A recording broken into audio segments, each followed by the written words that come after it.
Well, hello, General Hospital Daily Recap fans.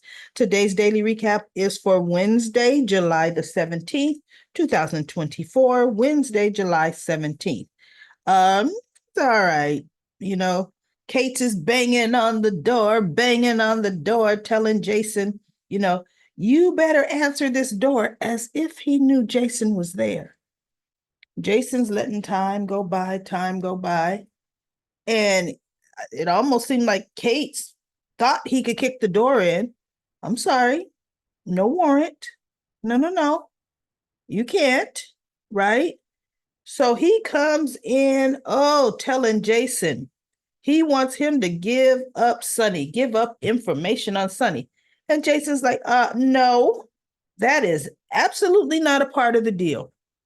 The deal is I deliver, I find out who the head of pikemen is. And he goes, and Sonny Corinthos was involved with pikemen. So things have changed. Now we're investigating him too. And Jason says, oh no, that's not happening. And he goes, now you tell me what information you have on Sonny. This man tried to have you killed when we already know it was Valentin, right?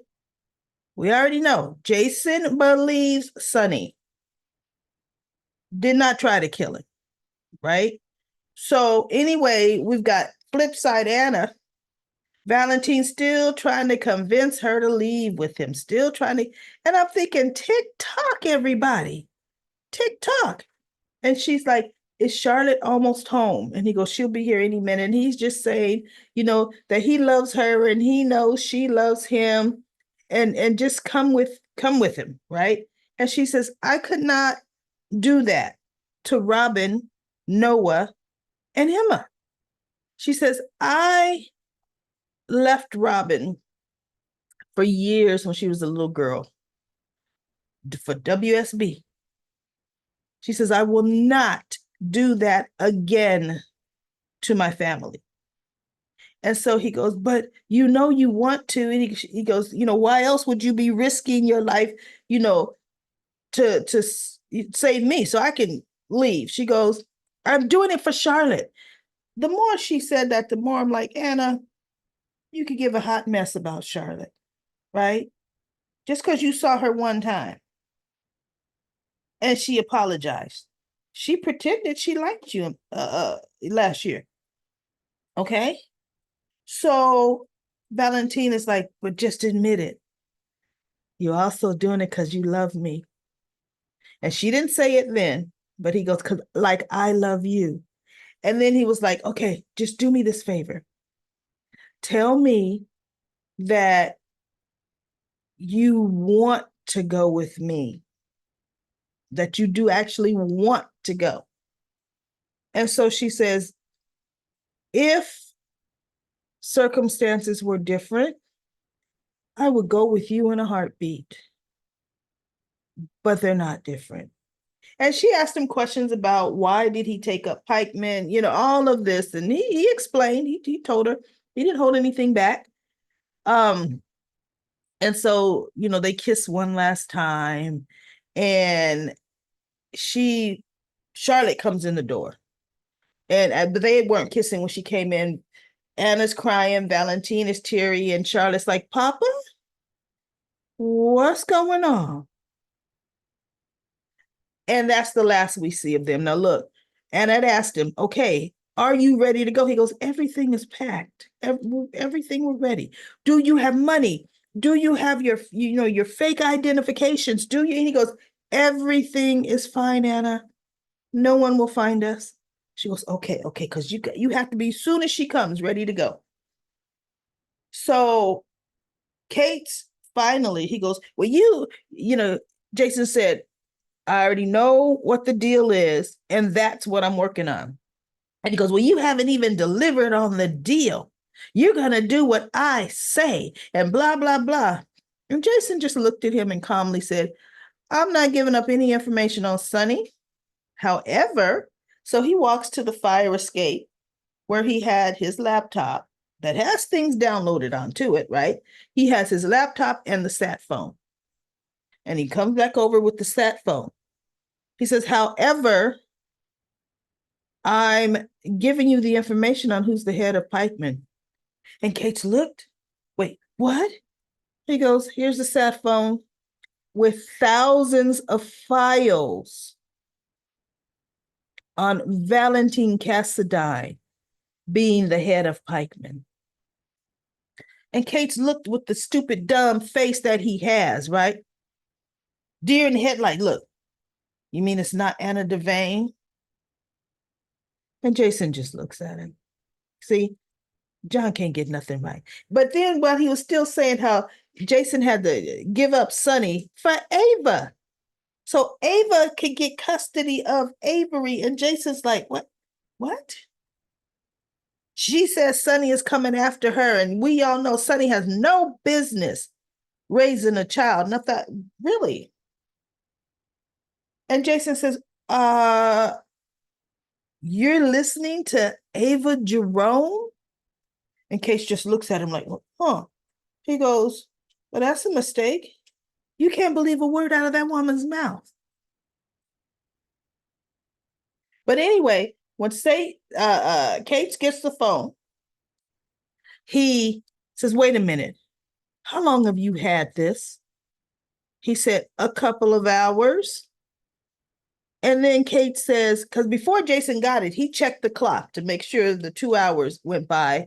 Although to me, 2 hours didn't go by, but okay, I thought it was only an hour. So he says, a couple of hours that I've had it. And you're just now giving it to me? Jason says, you didn't give me a chance to say anything. You came in talking about bringing Sonny down, and you wouldn't even allow me the opportunity to speak. And Case just looks at him. Yeah. Case just looks at him. He takes the phone, and then he tells everybody, meet me at blah, blah, blah, Valentin's address, his team. So Jason just like, okay.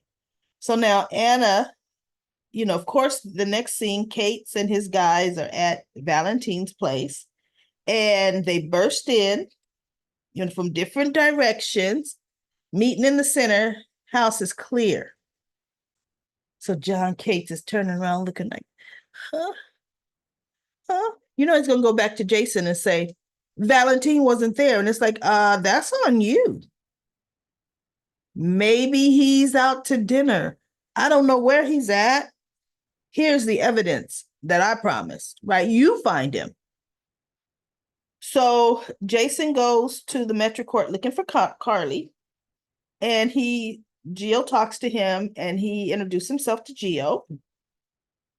And he said, you're the one that played at Brooklyn's wedding? And Gio says, yes. And they were talking, blah, blah, blah, blah, blah. And he goes, I'm looking for, she goes, let me guess, Miss Spencer.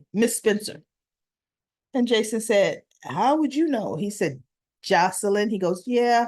He goes, she told me that you're treated like royalty. He goes, yeah, she and her mother are the only ones that treat me like that. And he goes, I could go find Miss Spencer for you. And at that time,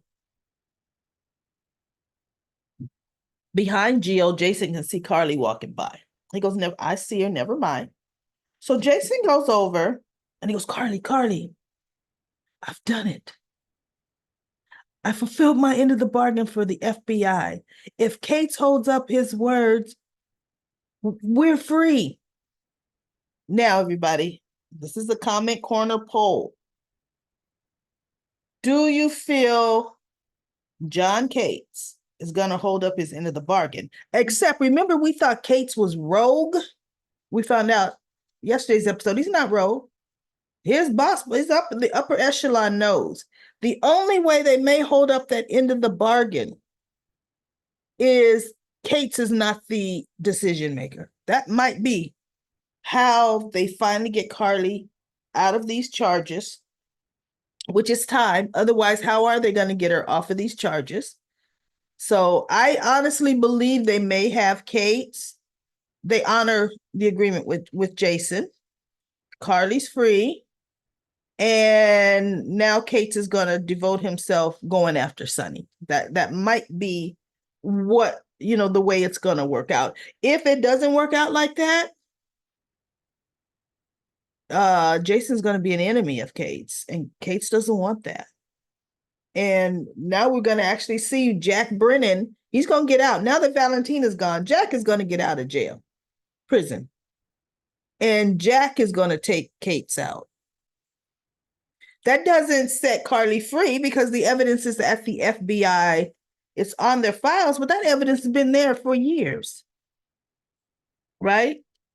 So either way, I think that whole mess over Carly's head is going to be done. I really, really do. Now, Anna is outside in her car looking at Valentin's place and watching, the FBI go in and everything, and knowing Valentin and Charlotte got away. And she's just sitting there and she smiles as she's getting ready to drive away. I actually felt good at that one moment, just saying, okay, Anna, you saved the man you love. I'm like, you know what? I ain't mad at you. You risked your career, your freedom for him and Charlotte to go free. Okay. But what she better not do is come back and play that holier than thou attitude. And now it's time to bring in Sonny. We're going to crack down on organized crime. No, I don't want to ever hear that out of her mouth. And if she says that to Jason, he will put her in her place in a heartbeat. 100%. He will put her, he would be like, wait, like you put Valentin, you brought him to justice, right? Like that? Because last I checked, he ain't in jail. He's with his family. Sonny deserves to be with his family too. So anyway, let's go to the next topic. We had Carly talking to Lois poolside, and Lois tells Gio's mother and father's whole love story. To me, something ain't holding water. Something doesn't hold water with this story. On how just one phone call that Sonny happened to be in town when Gio's mother and father eloped before he was deployed. And then when they found, he died, Lois says, I reached out to Sonny and he offered support. Actually, no. When his mother died, Sonny offered support. Or no, I think all during it, because for lessons when he was a child, he's just been there. And Cardi says, I understand. Sonny likes to be there for the people he cares about. I understand that. But all the years I've known Sonny, he never once mentioned Gio. Never once. And Lois just looks at her and I'm thinking, don't tell me Gio's going to be Sonny's child. Watch. Gio's going to be Sonny's, which would be interesting. Why? We don't need him to be Sonny's child. I mean, come on. At all. Because in reality, Gio and Jocelyn are the same age on the show. Okay? Carly was married to Jax when she was pregnant with Carly. When she was pregnant with Jocelyn. She and Sonny were not together. Sonny could have had a tryst, a little thing, visiting Bensonhurst with the Philharmonic violinist. Could have, right? So it's going to be interesting. Going to be interesting how they're going to really make that story just unfold. That's going to be interesting to me. Sonny, let's finish his conversation with Nina. Oh, he sits there, and he apologizes for how harsh he treated her. She goes, there's nothing to apologize for. No, he goes, you know what? Since you buried the hatchet with Drew, is there any way you think you could bury the hatchet with me? And Nina's like, well, there's no hatchet to bury with you, Sonny.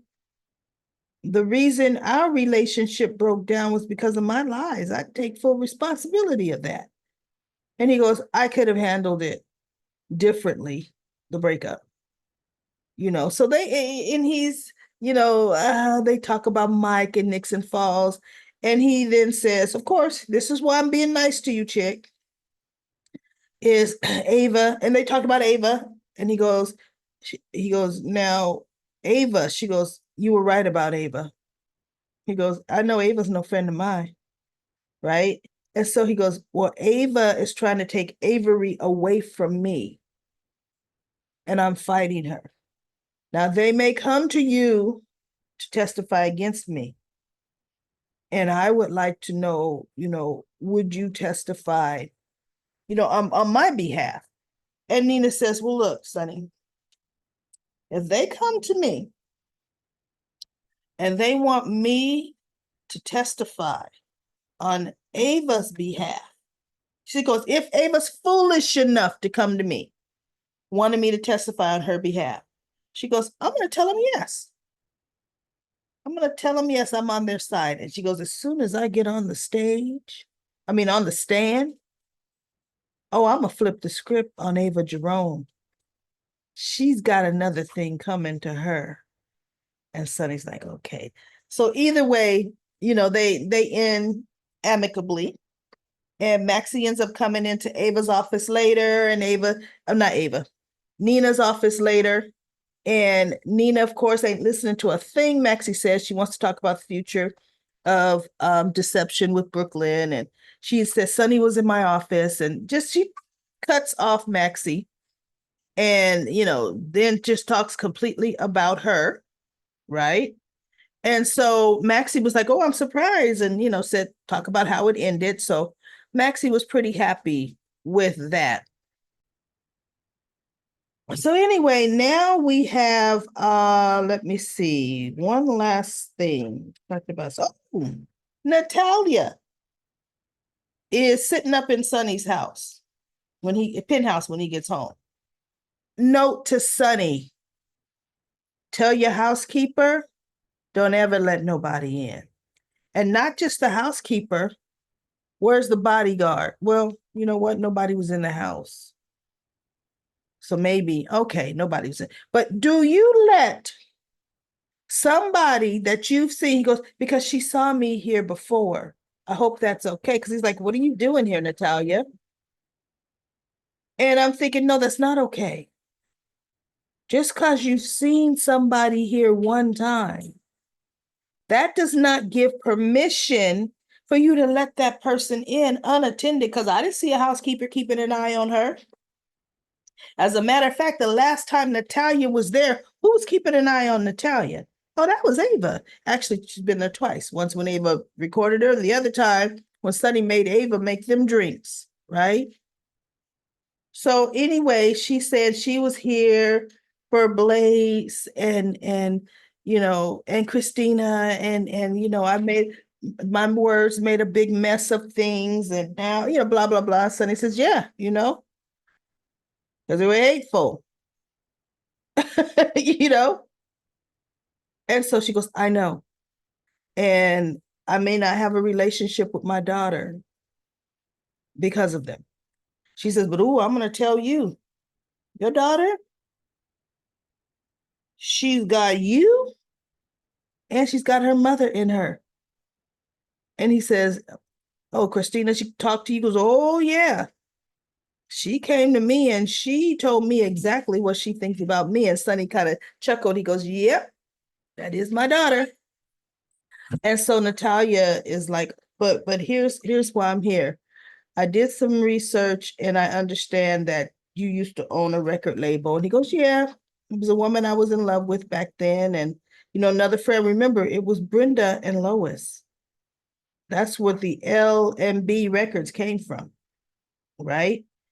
And so he says, so yeah, I invested. I was the major investor of that. And she goes, what I'm here for is, Blaze got dropped. My daughter is so talented. She's going to make it big. I know it. And he goes, yeah, your daughter is talented. She goes, if you could fund, there's all kinds of indie record labels out there. If you could fund the startup of a new record label, And we could Blaze would be the first artist that I would feature. I would appreciate that. I mean, that would do wonders for Blaze and Christina. So she threw in and Christina as a bone. As soon as she says and Christina, Sonny's like, I'm trying to do everything to get on my daughter's good side, right? Sonny looked at her and he said, Amen. And she's like, wait, what? Just like that? He goes, yeah, you know, I'm in. Christina, yeah, okay. She's like, it's gonna do so well. I have blah blah blah. Oh, she's already got these ideas. So Sonny says, but there's one little white dot here. One stipulation. It'll be headed by Brooklyn. Yes. Although I'm surprised he didn't have Lois heading it because Lois ran a record label before. But I know Lois has faced a deception, but look, Lois could do both and would happily do both. Brooklyn is still running deception and managing, right? But okay, I'm thinking, whatever. And so Natalia said, Brooklyn, because remember, she badmouths Brooklyn to Blaze every chance she gets about Brooklyn's priorities. And Sonny says, yes, Brooklyn. Take it or leave it. And Natalia looks, she's going to take it. And he goes, and another thing, I think she says, I'll take it. I forget, right? Because I wasn't paying that much attention to that part. He says, and another thing, I don't want anyone to know that I'm the backer. And she goes, wow, most people that I've worked with, they want to take the credit for everything. He goes, no, not this. Now I'm thinking, well, Brooklyn's going to no, because she's going to know she didn't fund this record label, even though she probably could have, Sonny's but anyway, Sonny's going to be a silent partner in it because he goes, I don't know nothing about running a record label, nor is that his focus, right? So that's going to be pretty good to see how that works out. But anyway, Gio's talking briefly to Jocelyn and Dex. Well, I already talked about what a little kid he looked like. That he's kind of iffy about what he should have done about Lois. And he says, don't look, but your mom is over there, and whatever crap, right? And so Jocelyn was just pretty much telling him, you know what? You have to follow your own heart. Or was that yesterday? I don't know. So anyway, everybody, that is it. That is it for the daily recap. Let's go to comment corner. I'm going to start from the top to the bottom. Judy says, let me start my timer. He can't even fill out that police uniform. He can't even fill out that police uniform.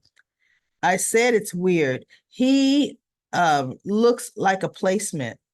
I don't know what placement means. He does not look like a mobster guy or a military guy. He looks like a little college boy playing cop. You know what, right? Judy also says, thank you, recaps, same thing. She has lost her mind every time she is over with Valentin. You're talking about Anna. She's having sex with him. Excuse me, it's all about Charlotte. That story doesn't hold up. You're right, Judy, it sure doesn't. And then Judy says, and nope, no trusting Anna, nope, or Charlotte hates Anna. That whole storyline with Drew and Willow is just nothing but nasty. That's what Judy also said. And I am says, but it does happen. And unfortunately, that is true. Cindy says, while Jocelyn was in the hall making out with Dex and Gio was talking to Lois, nobody was watching the pool. Gio isn't even a lifeguard, but an attendant. This could have been tragic. Well, you know what's interesting about the whole pool situation? And I know somebody out here in comment corner will say, well, I know of one. Realistically, everybody, how many hotel pools Hotel pools have lifeguards on duty. I haven't been to one. Unless it's a huge resort and spa-like situation where the main pool, because they have multiple pools, is super, super huge, then possibly. Or they have a dedicated kids pool, then they have lifeguards. But just a Metrocourt's just a hotel in town there. They have never had a lifeguard before. They're just doing that so Jocelyn and Gio and everybody could come to one place. We all know that. I am says no one was in the pool. Gio told Jocelyn there wasn't anybody, but I get it. And then Cindy says to I am, thanks. I'm glad nobody was in there. Sabrina says the scenes with Gidget and Moon Doggy. As soon as I saw those names, I thought beach blanket, bingo, beach blanket. I used to love my Gidget shows. Loved Gidget. And who else I loved off topic, everybody? All the Tammys. Tammy and the Millionaire. Tammy goes home. Tammy cooks some pasta, whatever. They had a million different Tammys, right? Oh my goodness. See, I'm dating myself. I am definitely dating myself. But when I saw Gidget and Moon Doggy, I chuckled because you met Joss and Dex. Just to let everybody know, they were back together. Oh, I guess telling everybody they're back together. You're right about Dex's uniform. Also, did anyone notice Lois was in a velour jogging suit in the middle of summer at the pool? Yes. What is that about? John is such an idiot. Ava is going to take advantage of his hatred for Sonny. He may be the reason she gets out of this, possibly with Avery. Nah, I don't think that whatsoever. I am says not the Annette Funicello and Frankie Valli. Oh, I know. I just love them. I even loved Annette when she was a Mouseketeer. I am said, and I think Frankie was too. I am says John is lightweight flirting with Ava. He is such a tool. And I thought, okay, that must be a typo because he is such a fool. And then Sabrina says to I saw that as well, talking about probably Lois's velour suit. And then Anna says, Dex was clean shaven. Oh, that's what it was. It's just a guess, but the head honchos probably wanted him to look less mature. That's true, because Gio is so boyish and looks like he should be in Jake, Danny, and Charlotte's group. Dex looked manly with his stubble next to Gio. Oh, back then. Okay. I really like Dex. I hope the writers come up with a decent storyline for him and Jocelyn. And Jacardi says the scene between neither and you should have been more, it was very lackluster, or maybe it should have been more. I don't understand that, Jacardi. And then Jacardi says, no, Michael was Monica's oldest grandchild, Monica and Alan's. All the Quartermains just have a share of ELQ. I'm pretty sure he could have used that or some of that. Use some of that for what? Well, you're talking about Lila and Edward. Technically, Ned would be the oldest Quartermain grandchild. That is, if you're talking about Lila and Ned. And then Jacardi says, and there's BLQ. She is older than Michael and also third generation. Brooklyn is older than Michael. You are right. Jacardi says, now that Sonny needs something from Nina, he apologized. He needs to keep the same energy he had when he closed the door in her face. Then he walked away from her, never to look back, and not saying a single word to her since the day the truth came out. Sonny has some big kahunas to treat people like crap and then turn around and ask them for a favor. I know he definitely does that. And then Donna says, writers. all of the plots are poor right now. You still got to do better. Come on. Where's the excitement and the drama we all know and love over the years? History counts. Line it up. We need some good old entertainment and action. We have Lucky coming back. Bring him into something good. Jason's return was a dud. Yes, they have. They are not fully utilizing that story. Well, hopefully it's over so now it could turn into something else. Let's not waste such a good talent. And then Sherry says, I thought the same thing. His face looked softer. Could his a face peel do that? I need some of what Dex got. LOL. P. Merrill says Dex looks different because he got a good shave and used some moisturizer. His skin was baby smooth. It sure was baby smooth. That is the truth.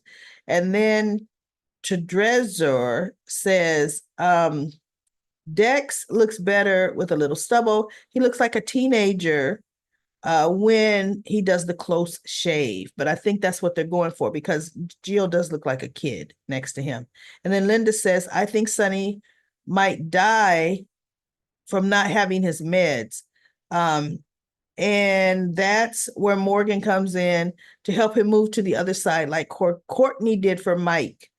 Maurice is leaving because of health problems in real life. I pray Mr. Bernard can get well from whatever the illness is. Peace, Maurice. You know what? I haven't heard that he was leaving. I know he wanted to retire, but you know what? I hadn't watched, got caught up on some State of Minds. That's interesting. Ms. Mariah says GH sucks right now and makes me want to stop watching. They need new writers ASAP. Well, look, these are the new writers, Ms. Mariah.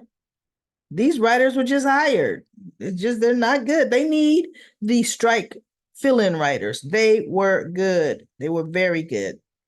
And then we have Aisha says, if by Quartermain grandchildren you mean Alan and Monica's grandkids, Michael would be the oldest of Alan and Monica, but Tracy, it would be Ned. No.